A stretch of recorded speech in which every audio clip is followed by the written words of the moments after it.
everyone. I'm Dr. Sugandha Gupta, consultant psychiatrist and founder director Delhi Mind Clinic, Karol Bagh, New Delhi. So the pandemic has got us all on our toes. Every single day there are lots of struggles, some new and some old. Whether it is balancing the work from home and the work at home, whether it is ensuring that we maintain our physical health despite all the restrictions due to the pandemic, taking care of our mental well-being despite all the negative news, all the rejecting WhatsApp forwards and the alarming Facebook posts, and to top it all, now we have to navigate our ways through the phase 1 of this unlock phase 2. But I think that all of us being aware of the dangers and the risks and the responsibilities, read about things, discuss about things, and try to find our own ways. However, in the daily struggles, I believe we have been neglecting an important part of our cherished life's treasures, which is our children. Why, you ask? So, well, when the lockdown started, the children, and I'm talking of the younger ones, 4 to 10 years of age, so these children swiftly adapted to the changes. Online classes replaced the regular schools, outdoor sports were replaced by indoor games, and all the hobby classes, swimming, tennis, whatever, it was replaced by the extra screen time. And these children did it so comfortably that we presume that all is well with them and the pandemic is not really affecting them in any ways. But we couldn't be more wrong. Why? First is because of all the negativity around that is there, we have to take into consideration two important things when we talk of children. One, their keen senses of observation. These children are much more perceptive than the adults and register not just the things that we tell them but everything that is going on around them with a very inquisitive and a curious mind. And the second part is their imagination. Young children have imaginations like that of a unreined horse, a wild horse. So you combine these two things and then that can also be a recipe for disaster if you don't really manage it well. So today I'm going to talk to you about the mental well-being of our children. Why is it important? What are the considerations that we should have and how to go about it? So this is going to be a 3-part video series. In the first part, we'll try and understand what can be the long-term and the short-term impacts of this prolonged pandemic on our children's mental well-being. The second part will focus on important don'ts, things not to do when around your children. And the last part would be some simple yet effective tips to ensure that our children are more hopeful, are more calm, and stay away from any dejection whatsoever because of the pandemic. So today we are going to talk about what can be the impacts on the mental health of our children. Like we discussed, there are lots of reasons to believe that children can pick up more than what we tend to let them know about their surroundings. Yes? So they can have both long-term and short-term changes in their mental health. When we talk of children, the first thing of concerns would be the same as those in adults: anxiety and depression. So anxiety. Why would children have anxiety? Because there are all kinds of negative news floating all around us. The phone calls are limited to finding out how the relatives are doing, whether their area is in a red zone or orange zone or green zone, staying away, not meeting anybody.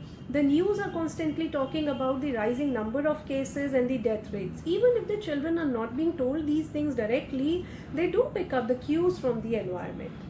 And that can make them worry a lot about their parents, about themselves, about their friends, and so on. However, children may not express their anxiety the way the adults do.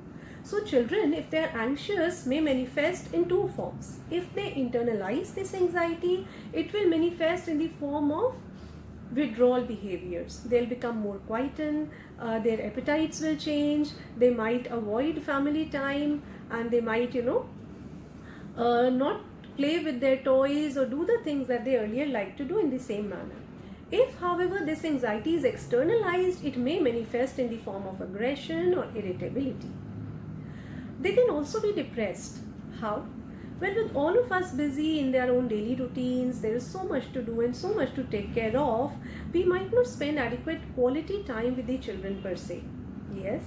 So their worries may also get transformed into depression. They may feel sad, they may feel lonely, unwanted, uncared. Their support systems are gone. They don't have the regular chatting, play times, and study times with their friends. The comfort of a loved teacher's classroom is missing. The appreciation that they got from a teacher when you scored a good mark or when you performed well in a sport or an extracurricular activity, it's all gone. And rather, it has been replaced by boredom, restrictions, and constant criticism by the parents and elders, because obviously children are children. So they will be criticized if they are playing indoors or making a lot of noise, or if they are not able to attune themselves to the moods of their families and so on. And this can make them feel lonely, sad. Again, this depression does not manifest in the way it does with the elders. So they'll not come up and say, Mama, I'm feeling sad, or Mama, I feel like crying, or Mama, I don't feel like reading my book. No, again, if it is internalized, they'll quieten up. If it is externalized, it will become aggressive. There may be temper tantrums, there may be aggression might be drawn out on their siblings, on the parents, on their toys and other belongings. So we need to be aware. These are some things that can happen right now, but there are certain things that may play a long-term impact on their mental health. What would these be?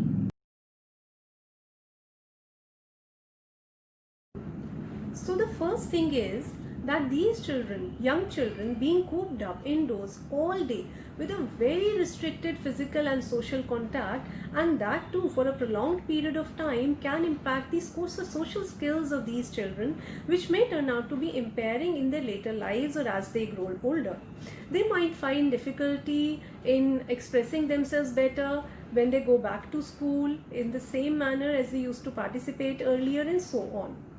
Secondly, excessively ritualized or excessively rigid hygiene practices coupled with a reinforced and magnified fear of COVID-19 can make these children so anxious that obsessive traits might turn out to be a part of their personality, or they might even have an increased risk of obsessive compulsive disorder in their later lives. Besides this, perceiving the fear of physical contact in excess of what is in real or in actual might instill a sense of fear, paranoia, or mistrust in these children, which when they grow older might impact in their attachment styles or their relational styles.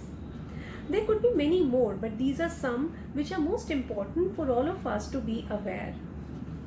Before we leave for today, I would like to also talk about some pointers for the parents to understand if their children are undergoing any psychological distress. So a couple of these would be, first, any changes sudden in their eating, sleeping or bowel habits. Second, if they become excessively clingy, insisting to stay or sleep with the parents, following them around and so on. Third, if they became quietened and withdrawn, avoiding all family contact. Third, aggression, temper tantrums, destructive behaviors for their toys and so on. Unexplained physical complaints would be fifth, such as expressing a toothache, a tummy ache, or symptoms that would, mimic the COVID-19. So if you find any of these signs in your children, please pay some attention, spend some more time with them, and ensure that you provide them with the support that is needed. That is all for today, but in the subsequent sessions, we'll talk about the important do's and don'ts to ensure that our children stay healthy mentally and psychologically in this pandemic. Thank you, stay safe, take care.